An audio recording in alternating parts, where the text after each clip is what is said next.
There's a glitch in here in Brookhaven. Boss, it's a SpongeBob. Oh, what? Boss, what? Look at her. I can screenshot this. There you go. I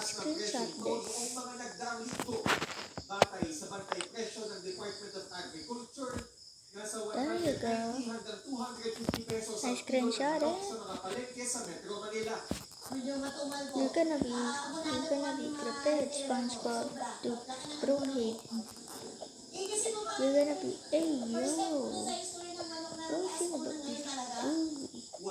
What the hell is that?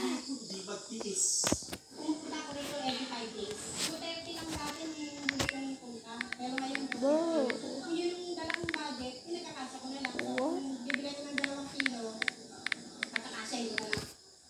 Whoa, what the hell is happening to SpongeBob?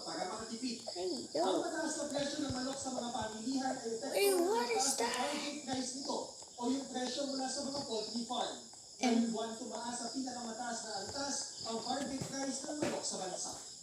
ayon sa mga stakeholder, nasa 137 pesos ang Sponge. manok ngayong Hulyo, pinakamataas sa kasaysayan ng bansa. Kasama sa nakikitang dahilan ng pagtaas ang mainit na panahon. Galaw ng presyo ng feed, sa malalamba ng import mula sa ibang bansa. I don't know how to do that, but SpongeBob.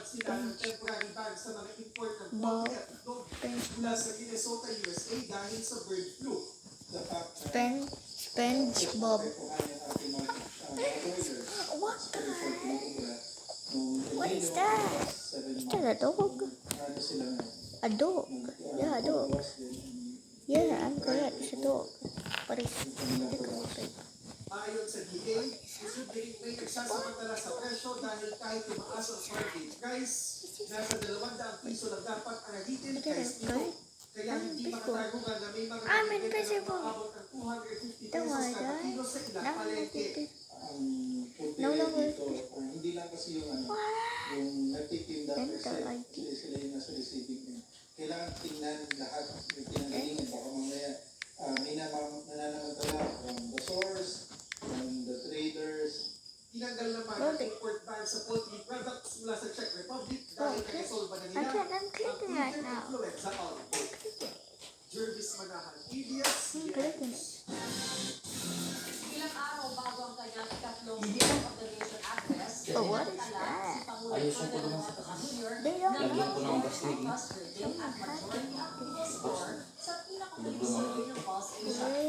Pagkat kung isa uli ko naman, baka tanggalon mo itong trabaho. Ba, trabaho. Sa uli ko sana yan, kaso lang naalala ko sa una. Nanatili po sa 71% ang trust Pagalitan rating niyo. ni President Sara Duterte. 69% naman ang trust rating ni Senate President Chis Escudero na nahalal bilang Pangulo ng Senado noong May 20 lamang. Nabigyan naman ng 35% trust rating si House Speaker Martin Romualdez at bahagyaring bumaba ang performance rating ni Pangulong Marcos. Mula 55% noong Marso, nasa 53% ito ngayong June.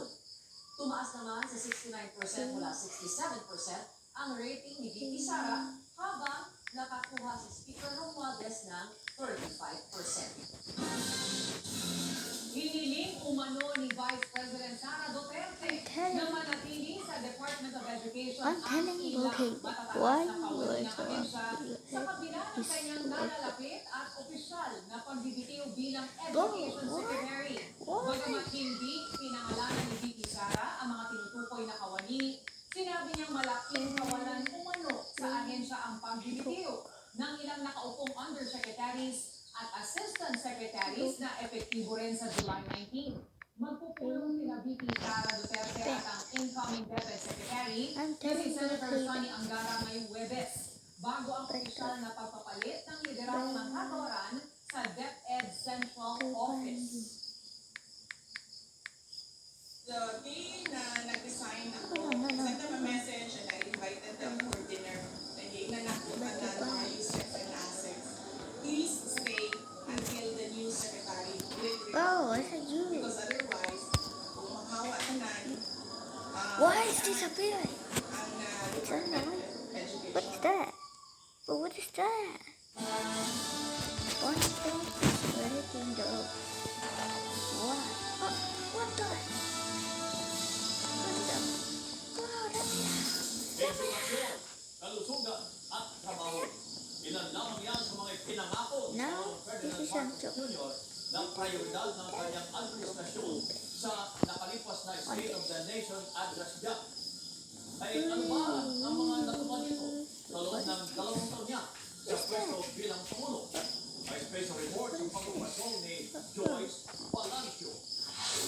What? We are recalibrating the K-10 curriculum to ensure that it is always relevant, responsive, and at par with international standards. It was you the whole time, bro. Isa sa mga It was pinakahalagaan ni you Pangulong the Ferdinand whole Marcos time. Jr. sa kanyang ikalawang State of the Nation Yeah, address it was you. noong 2023 sa ilalim ng matatag agenda na binuod ang Board Education Oh. Secretary at Vice President Sara Duterte. It was you the whole time. Math at life Dun, skills. dun, dun, dun, dun, dun, Tingnan nila kaagad na dito invest yung curriculum. But in terms of Look at me. in terms of results, it will take time. Tama yung Dude, direction so good. curriculum at Okay, I'm gonna watch that again. so dapat huwag tayo pabigla-bigla sa Ano yan? I thought there's a door here. I thought there's a difficult door. Sa cabinet. Why is not working? I'm gonna find Student Assessment Officer Nahulog lang. sa PISA results ng 2022. Importante ko. Iwanan ang mga Pilipino Parasahan lang nindo na. pagdating sa math, Sa siya. Importante kung sa niya protein. Karena siya pambaba. Who's this? Nawala. Oh, who's this? Hello? Hello? aminado ang Ay baka naman. Ay baka natagpuan ni Angel. Baka gidinara.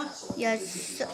Why is this appearing on my chat? Mama niya man. Oh, no. Okay. tayo ng repair and rehabilitation Hello. na nagagamit. Pakuha-kuha lang. What is that? Is that a TikTok? tiyak na may trabahong papasukan ng mga estudyante ng Kinuha. What the heck is that? Ah, namaya. Eraron na mga dugni. Strengthen government, industry, labor, Ayan, pabagay ko si Angel.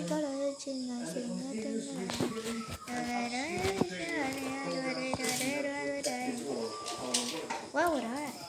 binuo ng Department of I'm Labor gonna and Employment keep ang in National time, so Technical Education bye. Development Plan Bye.